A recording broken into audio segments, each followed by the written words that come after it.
মুন্সিগঞ্জ সদর উপজেলার আধারা ইউনিয়নের চিতলিয়ায় বাংলাদেশের জাতীয়তাবাদী দল বিএনপি চেয়ারপারসন সাবেক প্রধানমন্ত্রী বেগম খালেদা জিয়ার বিদেহী আত্মার মাগফিরাত কামনায় দোয়া মাহফিল অনুষ্ঠিত হয়েছে।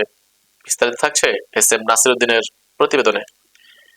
ডাক্তার নাসিরউদ্দিনের সভাপতিত্বে অনুষ্ঠানে প্রধান অতিথি হিসেবে উপস্থিত ছিলেন মুন্সিগঞ্জ ৩ আসনে বিএনপির মনোনীত প্রার্থী কামরুজ্জামান রতন।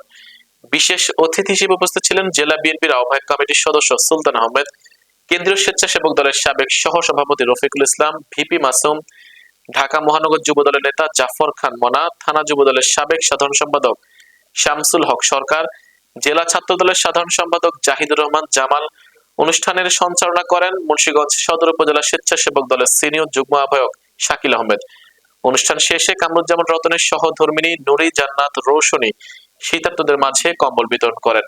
বক্তারা বেগম খালেদা জিয়ার বর্ণাঢ্য রাজনৈতিক জীবন, গণতন্ত্র পুনরুদ্ধারে তার অবদান এবং দেশবাসীর প্রতি তার ত্যাগের কথা গভীর শ্রদ্ধার সঙ্গে স্মরণ করেন।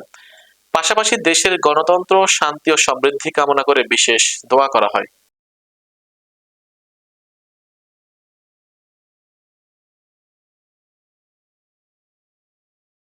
এই মুন্সিগঞ্জ শহীদ প্রেসিডেন্ট জিয়াউর রহমান বলেছিলেন এটা আমার নিজের জেলা, সুতরাং শহীদ প্রেসিডেন্ট জিয়াউর রহমান পরবর্তীতে বেগম খালেদা জিয়া আমাদের কাছ থেকে চলে গেছেন।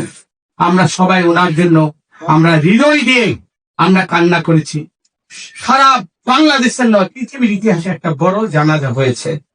মানুষের চোখের সিক্ততার মধ্যে দিয়ে এই আল্লাহ তাআলা একটা কথা বলেছেন, উদউনি আস্তাজিব লাকুম, আমাকে ডাকো আমি সাড়া দিব। আর বান্দার চোখের পানি জমিনে পড়ার আগে, এখানে ওলামায়ে কেরাম বসে আছেন, আল্লাহ তাআলা বলছেন জমিনে পড়ার আগে আমি আল্লাহ শর্মিন্দা হয়ে যাই।